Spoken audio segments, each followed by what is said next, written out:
In very quick order, I would expect, although my predictions have never been correct, I would expect that a goodly number of states will say, whoever the Democratic candidate is, you're off the ballot, and others, for the Republican candidate, you're off the ballot, and it'll come down to just a handful of states that are going to decide the presidential election. That's a pretty daunting consequence. Well, certainly, Your Honor, the fact that there are potential frivolous applications of a constitutional provision isn't a reason. Well, no, hold on. I mean, you might think they're frivolous, but probably the people who are bringing them may not think they're frivolous. Insurrection is a broad term, and if there's some debate about it, I suppose that will go into the decision, and then eventually what we would be deciding whether there was an insurrection when one president did something as opposed to when somebody else did something else. And what do? Do we wait until near the time of counting the ballots and sort of go through which states are valid and which states aren't? There's a reason Section 3 has been dormant for 150 years, and it's because we haven't seen anything like January 6th. Since Reconstruction. Insurrection against the Constitution is something extraordinary. It seems to me you're avoiding the question, which is other states may have different views about what constitutes insurrection. And now you're saying, well, it's all right because somebody, presumably us, are going to decide they thought that was an insurrection, but they were wrong. And maybe they thought it was right. And we'd have to develop rules for what constitutes an insurrection. Yes, Your Honor.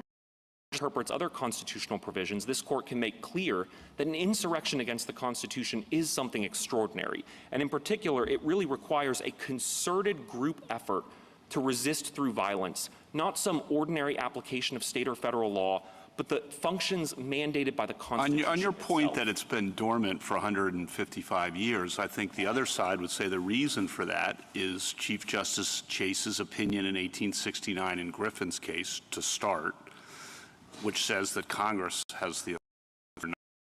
That's followed up by the Enforcement Act of 1870, in which Congress acts upon that understanding, which is followed, and there's no history contrary in that period, as Justice Thomas pointed out.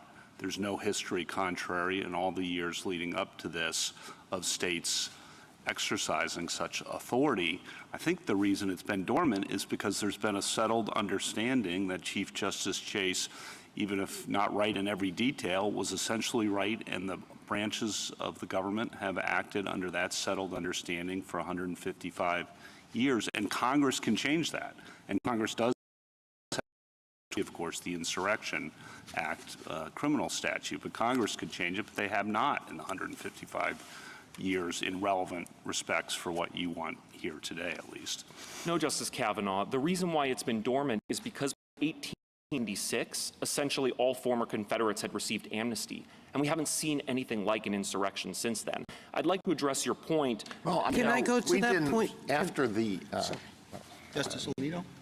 I don't know how much we can infer from the fact that we haven't seen anything like this before, and therefore conclude that we're not going to see something in the future.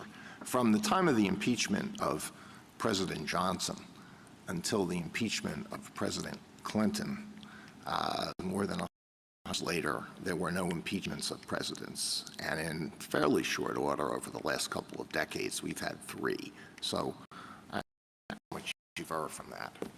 Certainly, but if this court affirms, this court can write an opinion that emphasizes insurrection against the Constitution is, and how rare that is, because it requires an assault not just on the application of law, but on constitutionally mandated functions themselves, like we saw on January 6th, a coordinated attempt to disrupt a function mandated by the 12th Amendment and essential to constitutional transfer. Well, let me ask you a question about whether the power that you've described as plenary really is plenary.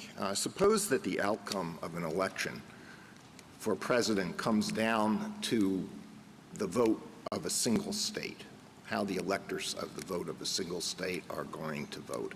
And suppose that candidate A gets a majority of the votes in that state, but the legislature really doesn't like candidate A, thinks candidate A is an insurrectionist, so the legislature then passes a law ordering its electors to vote for the other candidate. Do you think the state has that power? I think there may be principles that come into play in terms of after the people have voted that the state can't change the rules midstream. I'm not sure because I'm not aware of this court addressing it. And certainly, as well, let's change it so that it's not after the election. It's 3 days before the election based on the fact that the polls in that state look bad. Can they do it? I think they probably could under this court's decision in Chafalo, where this court emphasized that for much of American history, state legislatures picked their own electors and assigned their own electors themselves. But of course, that would be much more extraordinary than what we have here, which is simple application of normal state ballot access principles to say that we're only going to put on the ballot an individual who is qualified to assume the office. Could I ask you again the question that Justice Gorsuch asked, and to which you responded by citing the de facto officer doctrine? But suppose we look at that going forward rather than judging the validity of an act committed between the time when a president allegedly engages in an insurrection and the time when the president leaves office. During that interim period, would it be lawful for military commanders and other officers to disobey orders of the president in question? I'm not sure that anything gives military officers the authority to adjudicate effectively the legality of the presidency. Why not? Because you say he's disqualified from the moment it happens. Now, I understand the de facto officer doctrine might be used to prohibit people from seeking judicial remedies for decisions that take place after the date he was disqualified. But if he is in fact disqualified from that moment, why would anybody have to obey a direction from him? Well, ultimately, there still has to be some kind of procedure in place to adjudicate the disqualification. Certainly, Congress could impeach a sitting president, but that's the only remedy I'm aware of that exists for removal or otherwise negating the authority of a sitting president. Why? Well, on what theory? Because the Section 3 speaks about disqualification from holding office. You say he is disqualified from holding office from the moment it happens. Correct, but nevertheless, You say that there's no legislation necessary. I thought that was the whole theory of your case, and no procedure necessary. It happens automatically. well, certainly you need a procedure in order to have any remedy to enforce the disqualification, which is different. That's a whole separate question. That's the de facto doctrine. It doesn't work here. Okay, put that aside. He's disqualified from the moment, self-executing, done. And I would think that a person who would receive a direction from that former president, in your view, would be free to act as he or she wishes without regard to that individual. I don't think so, because I think, again, the de facto officer doctrine would nevertheless come into play to say this is no de facto. That doesn't work, Mr. Murray, because de facto offers to ratify the conduct that's done afterwards and insulate it from judicial review. Put that aside. I'm not going to say it again. Put it aside. Okay. I think Justice Alito's asking a very different question, a more pointed one, and more difficult one for you. I understand, but I think it deserves an answer. On your theory, would anything compel a lower official to from, in your view, the former president? I'm imagining a situation where, for example, a former president was, a president was elected and they were 25 and they were ineligible to hold office, but nevertheless they were put into that office. No, we're talking about Section 3. Please don't change the hypothetical, okay? Please don't change the hypothetical. I know I like doing it too, but please don't do it, okay? Well, the point I'm trying to make is he's disqualified from the moment he committed an insurrection, whoever it is, whichever party, that happens. Boom, it happened. What would compel, and I'm not going to say it again, so just try and answer the question. If you don't have an answer, fair enough, we'll move on. What would compel a lower official to obey an order from that individual? Because ultimately we have statutes and rules requiring chains of command. The person is in the office, and even if they don't have the authority of the office, the only way to get someone out of the office of the presidency is impeachment. And so I think if you interpreted Section 3 in light of other provisions in the Constitution like impeachment, while they hold office, impeachment is the only way to validate that they don't have the ability to hold office and should be removed. Mr. Murray, can I just ask you about something Justice Kagan brought up earlier, which is the concern about uniformity and the lack thereof if states are permitted to enforce Section 3 in presidential elections. And I guess I didn't really understand your argument or your response to her about that. Well, certainly, if Congress is concerned about uniformity, they can provide for legislation and they can preempt state legislation. Yes, but you say that's not necessary. But it's not necessary. In the absence of federal enforcement legislation, these questions come up to this court in the same way that other federal questions come up to this court, which is that a state adjudicates them. If the state hasn't provided sufficient process to comport with due process, a notice, and opportunity to be heard, one can make those challenges. But assuming, as here, we have a full evidentiary record, an opportunity to present evidence. No, I understand that we could resolve it so that we have a uniform ultimate ruling on it. I guess the question is why the framers would have designed a system that could result in interim disuniformity in this way, where we have elections pending and different states suddenly you're eligible or not on the basis of this kind of thing. Well, what they were concerned most about was ensuring that insurrectionists and rebels don't hold office. And so once one understands the sort of imperative that they had to ensure that oath breakers wouldn't take office, it would be a little bit odd to say that states can't enforce it, that only the federal government can enforce it, and that Congress can essentially rip the heart out of Section 3 by a simple majority just by failing to pass enforcement legislation. Federalism creates redundancy, and here, the fact that states have the ability to enforce it as well, absent federal preemption, provides an additional layer of safeguards around what really Section 3. Yeah, and I'll ask you about the history when I get a chance again. Thank you. Thank you, counsel. Justice Thomas? Justice Alito? Suppose there's a country that proclaims again and again and again that the United States is its biggest enemy, and suppose that the President of the United States, for diplomatic reasons, think that it's in the best interests of the United States to provide funds so that they can be used by that country. Could a state determine that that person has given aid and comfort to the enemy and therefore keep that person off the ballot? No, Your Honor. This court has never interpreted the aid and comfort language, which also is present in the treason clause. But commentators have suggested, it's been rarely applied because treason prosecutions are so rare, but commentators have suggested that, first of all, that aid and comfort really only applies in the context of a declared war, or at least an adversarial relationship where there is, in fact, a war between two countries. And second, the intent standard would do a lot of work there, because under Section 3, whatever the underlying conduct is, engaging in insurrection or aid and comfort has to be done with the intent to further the unlawful purpose of insurrection or to aid the enemies in their pursuit of war against the United States. Now, let me come back to the question of what we would do if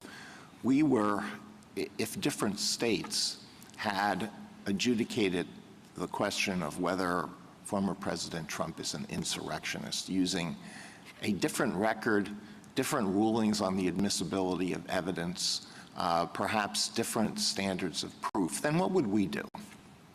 Ultimately, this court would, first of all, if there were deficiencies in the record, the court could either refuse to hear the case or it could on the basis of deficiencies of the record. Well, would we have to decide what is the appropriate rule of evidence that should be applied in this case?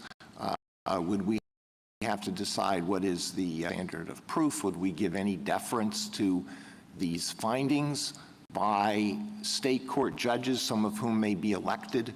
Would we have to have our own trial? No, Your Honor. This court takes the evidentiary record as it's given, and here we hear that all the parties agree is sufficient for a decision in this case. And then, as I discussed earlier, there's a possibility of a Bose Corp independent review of the facts. But ultimately, what we have here is an insurrection that was incited. You're really not answering my question. It's not helpful if you don't do that. Suppose we have two different records, two different bodies of evidence, two different rulings on questions of admissibility, two different standards of proof, two different sets of fact findings by two different judges, or maybe multiple judges in multiple states. Then what do we do? Well, first, this court would set the legal standard, and then it would decide which view of the record was correct, I think, under that. If this court Which had view two of, which cases, view of what record? if this Of court, which record? if this court had two cases before it, and both of the records were sufficient insofar as both sides had the opportunity to present their case and the essential facts in the record that everyone agreed was sufficient for decision, then this court would have to look at the evidence presented and decide which holding was correct, and then decide that issue for the country. And certainly here, when there is a complete record, lower courts then will be applying that decision, and I think it's unlikely that any court would say, we're going to reach a different decision than the U.S. Supreme Court did, particularly if the court relies on the facts, the indisputable facts of what President Trump said on video and in his Twitter feed, which is really the essence of our case here. Well, you had an expert, let's just take that example, had an expert testify of what President Trump said. But do you think it's possible that a different state court would apply Daubert differently, and a person should not be allowed to express an expert opinion on that question? Do you think that's beyond the realm of imagination? Not at all, Your Honor. 2 points on that. Number one, President Trump didn't appeal the admission of that evidence. But number two, the second point is that Professor Simi really, he didn't opine on the meaning of President Trump's words. He opined on the effect that those words had on violent extremists. And the essence of his testimony was built around videotaped statements of President Trump himself, encouraging, inciting, and praising political violence. Well, I'm not taking a position one way or the other about whether the expert's testimony should have been admitted or anything like that, or the meaning of President Trump's words. I'm just trying to get you to grapple with what some people have seen as the consequences of the argument that you're advancing, which is that there will be conflicts in decisions among the states, that different states will disqualify different candidates. But I'm not getting a whole lot of help from you about how this would not be an unmanageable situation. If this court writes an opinion affirming on the basis of the indisputable facts of what President said on January 6th and in the weeks in his virtual confession on Twitter after the fact, then it would be reversible error for any other state to conclude otherwise on that question of federal law, or at the very least, this court could address that when those issues come up, but it seems unlikely. Justice Sotomayor? There's two sides to the other side's position. The first is that I want to put that aside. Deal with if we were to hold that states don't have the right to enforce or create a cause of action in this situation. They want the flip to say that no, but even Congress can't do it because they need implementing legislation. Address that argument. Because assume we rule that states don't have it, what would you have us say for the other side of the argument? One of my colleagues says you need, or not then Chief Justice, but Circuit Court Justice Chase said, which is that somehow legislation like the 1870 Act. You seem to say that's not true because they could decide not to seat a candidate, et cetera. So I don't know that legislation's necessary. And certainly there are historical examples of members of Congress under Congress's Article 1 power to judge the qualifications of its members, of members of Congress eligible candidates under Section 3 who have won election. In the context of the presidency, I think it would create a number of really difficult issues if the court says there's no procedure for determining President Trump's eligibility until after the election. And then what happens when members of Congress on January 6th, when they count the electoral votes, say we're not going to count electoral votes cast for President Trump because he disqualified under Section 3 under the Electoral Count Reform Act. A number of the amicus briefs, such as those of Professor Ginsburg, Hassan, and Foley, have made the point that that is kind of a disenfranchisement and constitutional crisis in the making, and is all the more reason to address those issues now in a judicial process on a full evidentiary record so that everybody can have certainty on those issues before they go to the polls. Justice Kagan? Mr. Murray, you relied on the state's extensive powers under the Electors Clause. You talked about the states having a role in enacting, typical ballot access provisions. I guess, it strikes me that we've put some limits on that, and I'll just give you Anderson versus Celebrezzi as an example of that, where we said, in fact, states are limited in who they can take off a ballot, and that was a case about minor party candidates. The reason was that one state's decision to take a candidate off the ballot affects everybody else's rights, and we talked about the pervasive national interest and the select candidates for national office. We talked about how an individual state's decision would have an impact beyond its own borders. So if that goes for minor political party candidates, why doesn't it go a fortiori for the situation in this case? Well, certainly constitutional principles like Section 3 apply to everybody, but in Celebrezzi, the issue there was a First Amendment question. And certainly there's no doubt that states' exercise of their power under Article 2 is constrained by First Amendment principles. And in that case, the state law deadlines for when a minor party candidate got on the ballot just came too soon to be reactive to what major parties had done and therefore risk disenfranchising people who were disillusioned with who the major parties had picked. And it raised First Amendment problems. Here, there's no real First problem. A state is just trying to enforce an existing qualification that's baked into our constitutional fabric.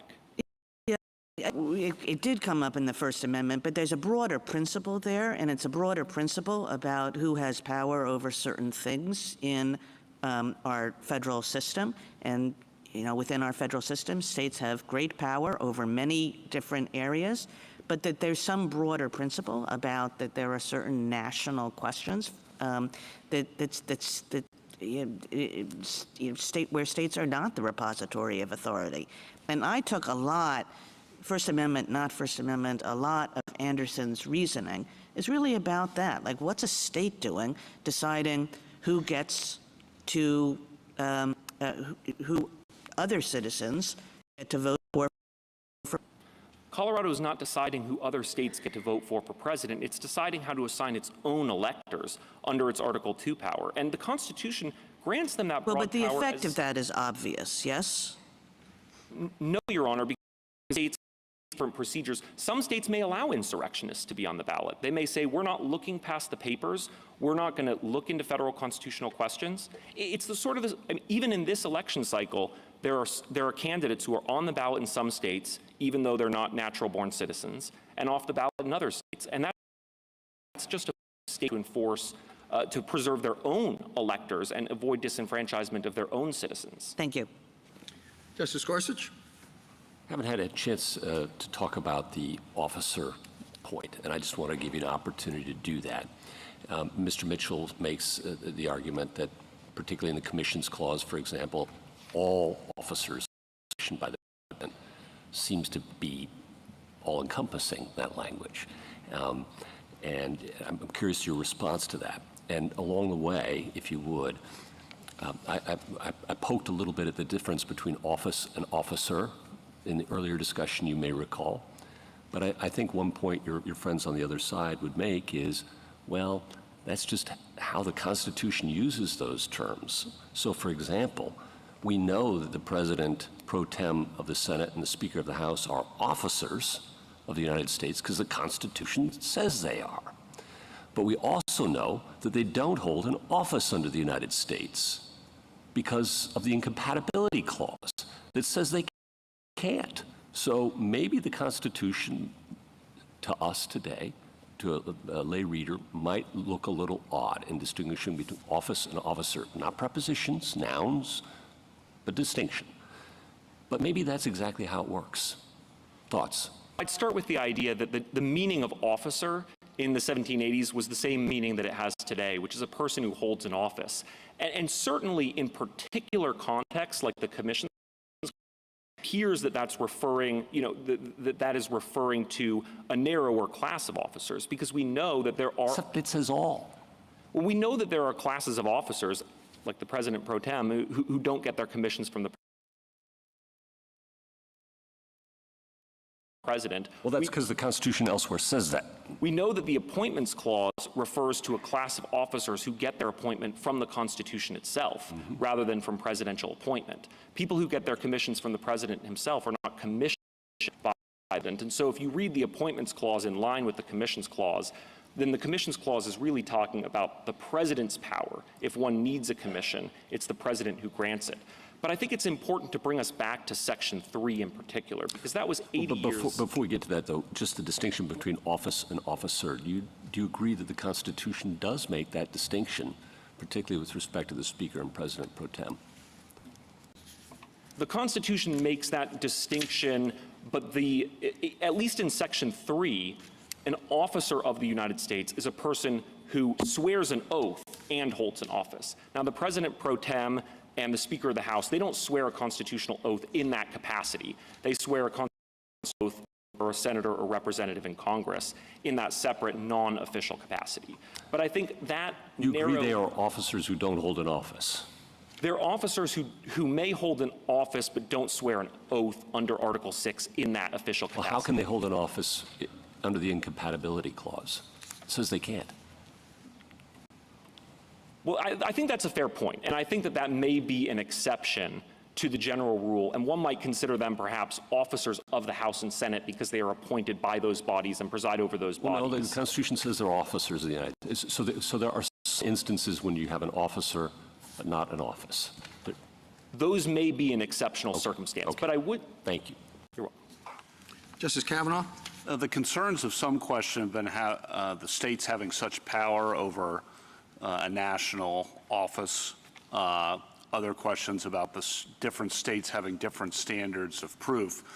And they seem underscored by this case, at least the dissenting opinion below. Justice Sotomayor said, I've been involved, quote, I've been involved in the justice system for 33 years now, and what took place here doesn't anything I've seen in a courtroom, end quote, and then added, quote, what transpired in this litigation fell woefully short of what due process demands, end quote.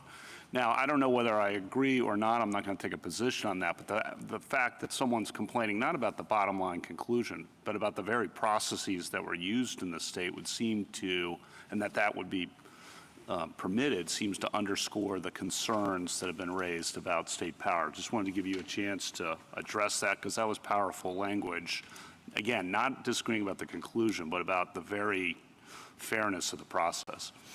Yes, Your Honor, but that language was, with respect to Justice Sotomayor, just not correct. President Trump had a 5-day trial case. He had the opportunity to call any witnesses that he wanted. He had the opportunity to cross-examine our witnesses. He had the opportunity to testify if he wanted to testify. And of course, the process was expedited because ballot access decisions are always on a fast schedule. But in this whole case, from the trial court all President Trump has never identified a single process other than expert depositions that he wanted to have that he didn't get. He had the opportunity for fact witness depositions. He had the opportunity to call witnesses remotely. He didn't use all of his time at trial. There was ample process here, and this is how ballot access determinations in election cases are decided all the time. Okay. Second question. Some of the rhetoric of your position, I don't think it is your position, but some of the rhetoric of your position seems to suggest unless the states can do this, no one can prevent insurrectionists from holding federal office. But obviously, Congress has enacted statutes, including one still in effect, Section 2383 of Title 18, prohibits federal criminal statute, and if you're convicted of that, you are, it says, shall be disqualified from holding any office. And so there is a federal statute on the books, but President Trump has not been charged with that. So what are we to make of that? Your Honor, Section 3 was initially enacted about 6 years before Section 3. It wasn't meant as implementing legislation related to Section 3. And I would emphasize that by the time that Section 3 was ratified, most Confederates had already received criminal pardons. I guess the question's a little bit different, which is if the concern you have, which I understand, is that insurrectionists should not be able to hold federal office, there is a tool to ensure that that does not happen, namely federal prosecution of insurrectionists. And if convicted, Congress made clear you are automatically from office. That tool exists, you agree, and could be used, but has not, could be used against someone who committed insurrection. You agree with that? That's absolutely right, Your Honor. But I would just make the point that the framers of Section 3 clearly understood that criminal prosecutions weren't sufficient, because oftentimes insurrectionists go unpunished, as was the case in the Civil War, and that the least we can do is impose a civil disqualification penalty so that even if we don't have the stomach to throw someone in jail. Well, they had the quo warranto provision that was in effect then from 1860 until 1948, but then obviously that dropped out and hasn't been seen as necessary since then. Last question, in trying to figure out what Section 3 means, and to the extent it's elusive language or vague language, what about the idea that we should think about democracy, think about the right of the people to elect candidates of their choice, of letting the people decide, because your position has the effect of disenfranchising voters to a significant degree. And should that be something, does that come in when we think about should we read Section 3 this way or read it that way? What about the background principle, if you agree, of democracy? I'd like to make 3 points on that, Justice Kavanaugh. The first is that constitutional safeguards are for the purpose of safeguarding our democracy, not just for the next election cycle, but for generations to come. And second, Section 3 is designed to protect our democracy in that very way. The framers of Section 3 knew from painful experience that those who had violently broken their oaths to the Constitution couldn't be trusted to hold power again because they could dismantle our constitutional democracy from within. And so they created a democratic safety valve. President Trump can go ask Congress to give him amnesty by a 2/3 vote. But unless he does that, our Constitution protects us from insurrectionists. And third, this case illustrates the danger of refusing to apply Section 3 as written, because the reason we're here is that President Trump tried to disenfranchise 80 million Americans who voted against him, and the Constitution doesn't require that he be given another chance. Thank you. Justice Barrett? So the general rule is that absent rare circumstances, courts share authority. State courts have authority to enforce the Constitution, but there are certain limits to that, certain situations in which the Constitution itself preempts the state's ability to resolve constitutional questions. And, you know, Tarbell's case is one, and you said earlier that once a president is elected, you accepted that a state couldn't do anything about that. Like Colorado couldn't enact its own, say, quo warranto provision and then use it to get the Secretary of State or the President or anyone else out of office. And I assume that's because of this principle, right? Yes, Your Honor. Okay. So I just want to clarify what that means for your argument. That means that your eggs are really in the basket of the Electors Clause, really in the Article 1 basket, because you're saying that even though all of the questions that people have been asking have suggested that there's a problem with giving a single state the authority to render a decision that would have an effect on a national election. But you're saying that those structural concerns, which might otherwise lead to the kind of result that you would accept after someone is in office, are overcome by the Electors Clause. Absolutely. States run presidential elections. That's very clear from Article 2. Once states have selected the electors and the electors have voted, states have no more power over the candidate who has been then nominated for president. But until then, the states do have the power to adjudicate those issues. Thank you. Justice Jackson? So when I asked you earlier about the uniformity concern and the troubling potential disuniformity of having different states enforce Section 3 with respect to presidential elections, you seem to point to history in a certain way. You said, I think, that the framers actually envisioned states enforcing Section 3, at least in some circumstances where there were insurgents and Confederates. And I guess in my view of the history, I'm wondering really whether presidential elections were such a circumstance that the framers really envisioned states enforcing Section 3 with respect to presidential elections as opposed to senatorial elections, representatives, the sort of more local concerns. So can you speak to the argument that really Section 3 was about preventing the South from rising again in the context of these sort of local elections as opposed to focusing on the presidency? Well, 2 points on that, Justice Jackson. As I discussed earlier, there isn't the same history of states regulating ballot access at this time. So ballot access rules to candidates wouldn't have existed. They wouldn't have been raised one way or another. Right, but I'm not making a distinction between ballot access and anything else. Understood, but the broad point is that what is very clear from the history is that the framers were concerned about charismatic rebels who might rise through the ranks up to and including the presidency of the United States. But then why didn't they put the word president in the very enumerated list in Section 3? The thing that really is troubling to me is I totally understand your argument, but they were listing people that were barred, and president is not there. And so I guess that just makes me worry that maybe they weren't focusing on the president. And, for example, the fact that electors of vice president and president are there suggests that really what they thought was, if we're worried about the charismatic person, we're going to bar insurrectionist electors, and therefore that person is never going to rise. This came up in the debates in Congress over Section 3, where why haven't you included president and vice president in the language? And Senator Morrill responds, we have. Look at the language, any. But doesn't that at least suggest ambiguity? And this sort of ties into Justice Kavanaugh's point. In other words, we had a person right there at the time saying what I'm saying.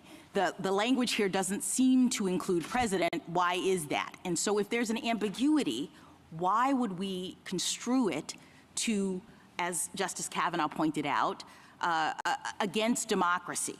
Well, Reverend Johnson came back and agreed with that reading.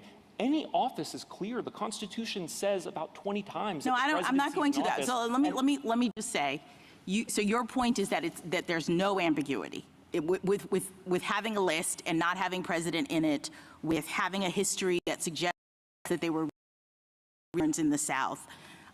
With this conversation where the legislators actually discussed what looked like an ambiguity. You're saying there is no ambiguity in Section 3? Let me take the point specifically about electors and senators, if I might, because I think that's important. We're not covered because they don't hold an office. They vote. And this No, I'm talking about the barred office part of this. Exactly. So the barred office is, if you want to include everybody, first you have to specify presidential electors, because they're so they wouldn't fall under any office. Second of all, senators and representatives don't hold office either. The Constitution tells us that under the incompatibility clause and refers to them as holding seats, not offices. And so you want to make sure that there's no doubt that senators and representatives are covered. Given that the Constitution suggests otherwise, you have to include them. The Constitution says this, as do members of this court. And so other high offices, the president, vice president, members of this court. All right, let me ask you, I appreciate that argument.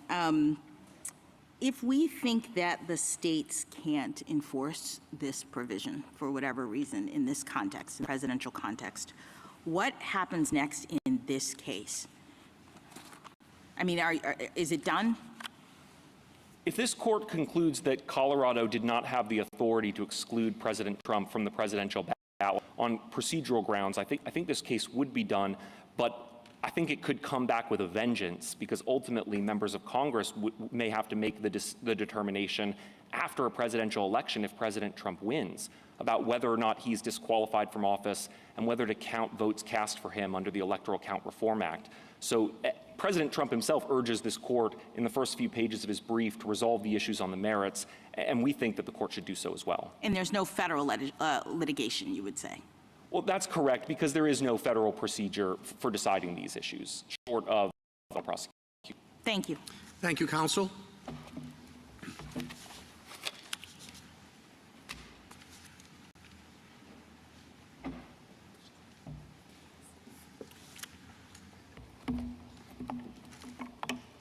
Ms. Stevenson? Mr. Chief Justice. Mr. Anderson. No, Stevenson. That's right. I'm sorry. Mr. Chief Justice, and may it please the court, exercising its far-reaching powers under the Colorado's legislature specifically directed Colorado's courts to resolve any challenges to the listing of any candidate on the presidential primary ballot before Coloradans cast their votes. Despite this law, petitioner contends that Colorado must put him on the ballot because of the possibility there would be a supermajority act of Congress to remove his legal disability. Under this theory, Colorado and every other state eligibility, not just for the primary, but through the general election and up to the moment that an ineligible candidate was sworn into office. Nothing in the Constitution strips the states of their power to direct presidential elections in this way. This case was handled capably and efficiently by the Colorado courts under a process that we've used to decide ballot challenges for more than a century. And as everyone agrees, the court now has the record that it needs to resolve these important issues. I welcome your questions. Is there an express provision with respect to what a qualified candidate is? No, Your Honor, there's not an express provision. When the Colorado Supreme Court looked at this, they looked at the need to be qualified, plus the fact that this part was... So what does it say then? If it's not express, how do we get to this issue of qualified candidate? What the Colorado Supreme Court did, and let me, if I could have a standing objection, I do want to make the argument that you shouldn't review the court's statutory interpretation. No, I'm just looking at the statute. Right. Did say that we have three important provisions in this section that show that candidates have to be qualified. First, it requires that under 1203 2A, a political party that wants to participate has to have a qualified candidate.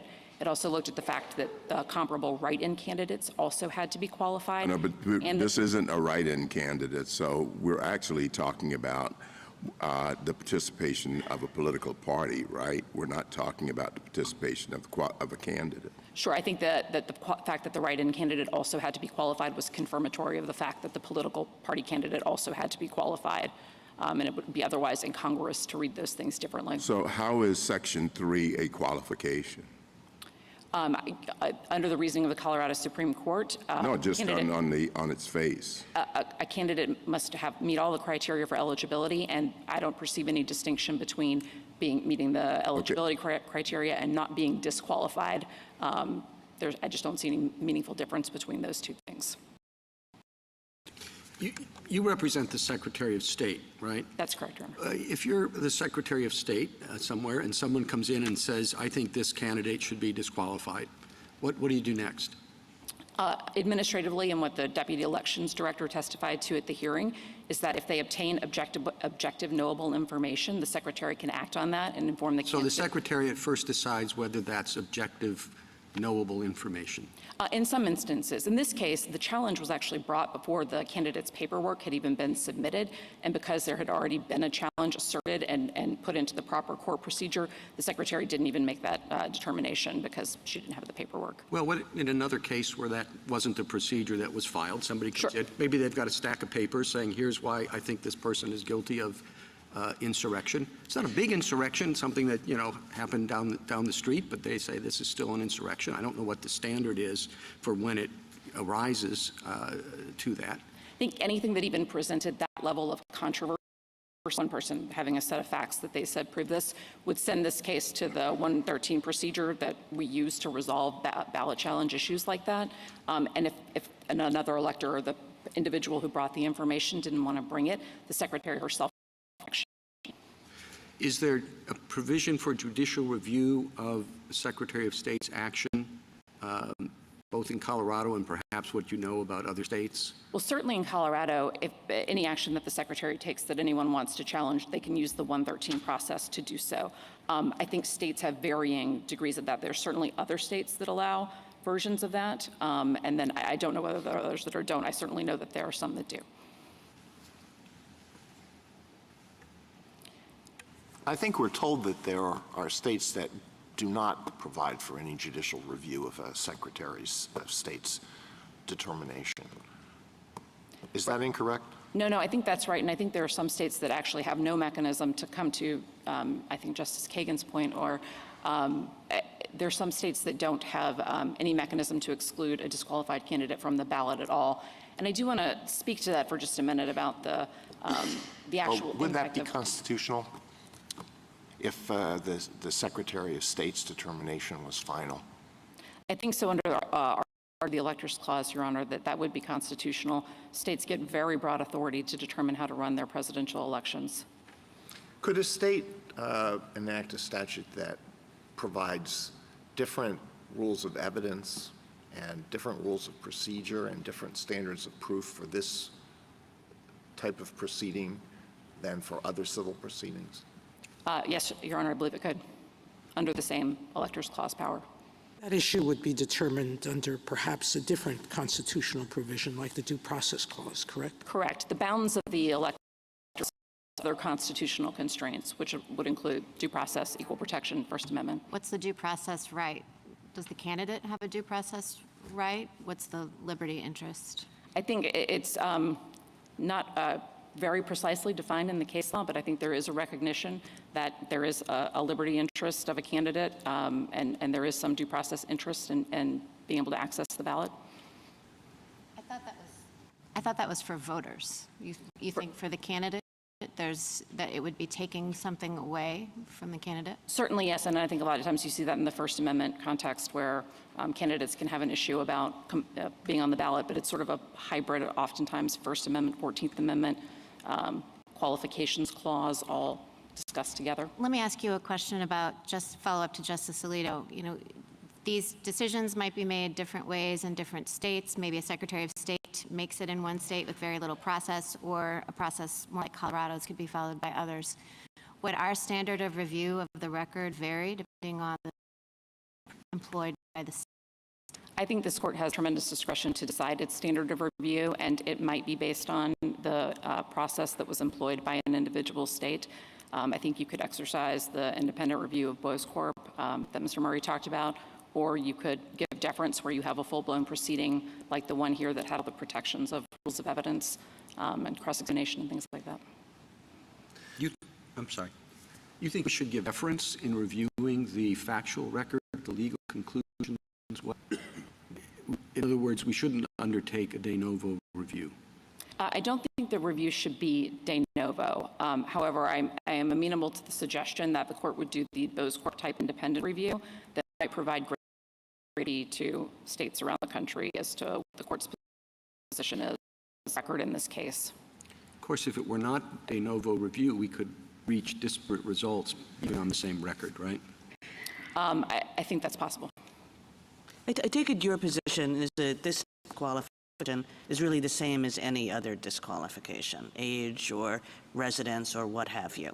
That's correct.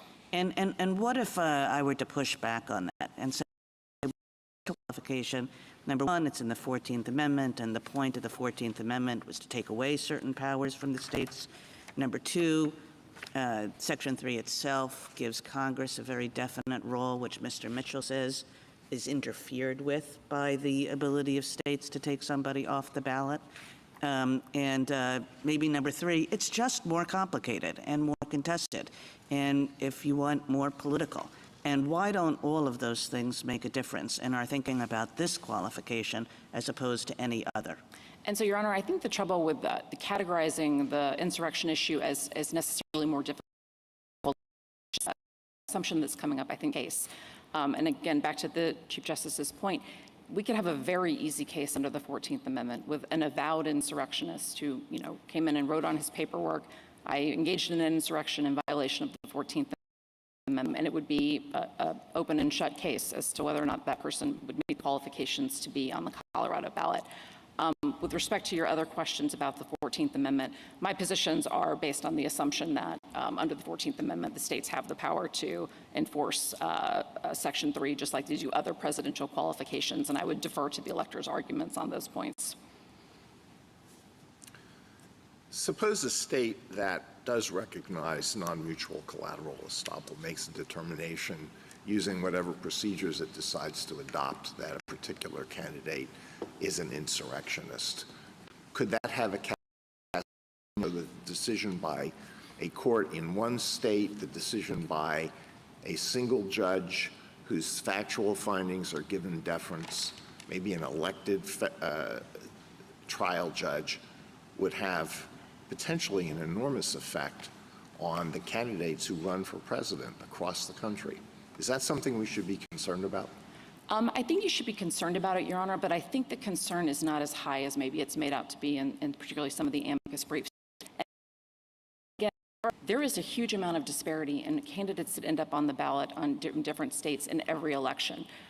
Just this election, there's a candidate who Colorado excluded from the primary ballot who was on the ballot in other states, even though he is not a natural-born citizen. That's a feature of our process. It's not a bug.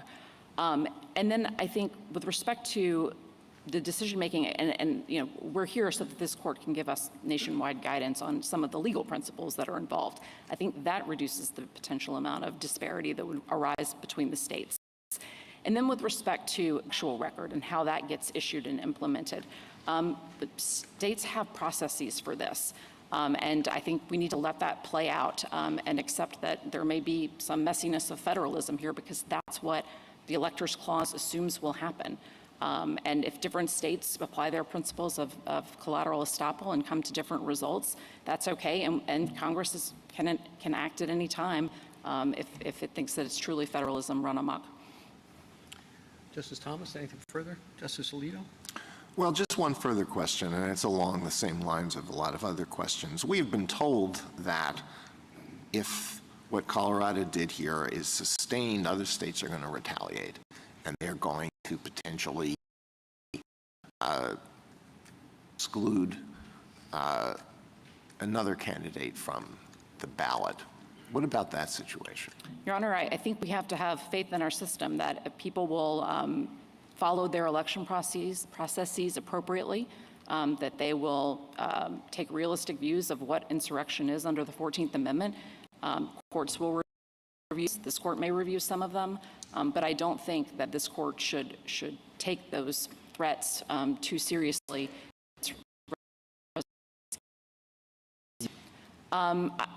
I think we have processes. We should proceed on the assumption that it's not a serious threat. I think we have institutions in place to handle those types of allegations. What are those institutions? Our states, their own electoral rules, the administrators who enforce those rules, the courts that will review those decisions, and up to this court to ultimately review that decision. Justice Sotomayor? Justice Kagan? Justice Kavanaugh? Justice Jackson? Anything further? Thank you, counsel. Thank you. Rebuttal, Mr. Mitchell?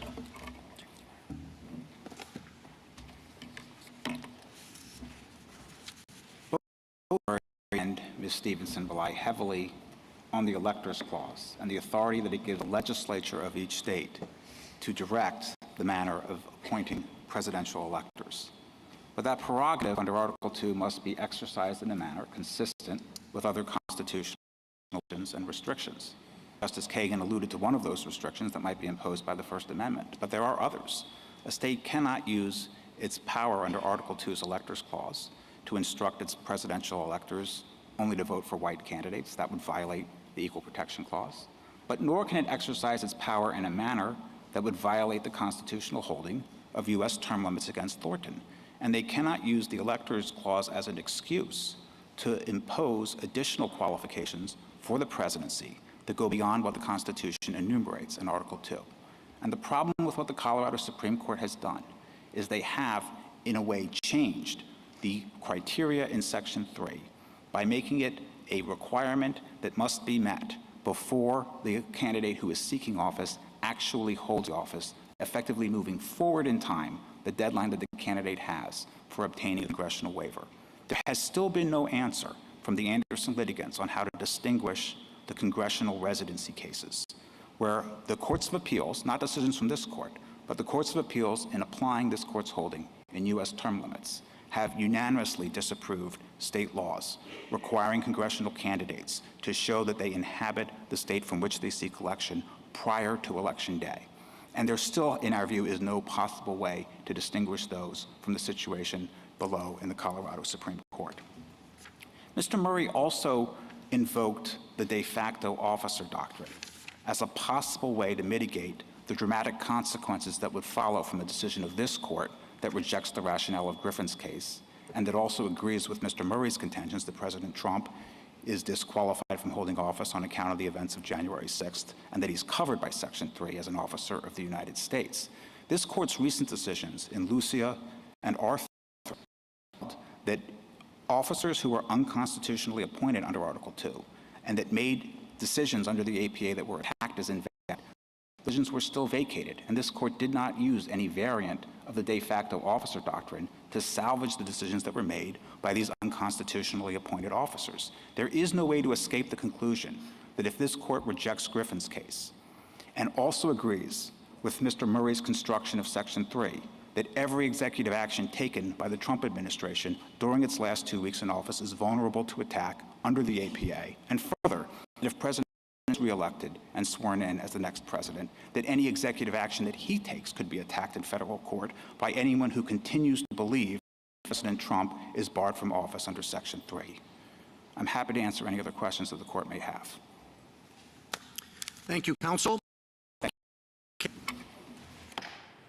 The Honorable Court is now adjourned until Friday, the 16th of February at 10 o'clock.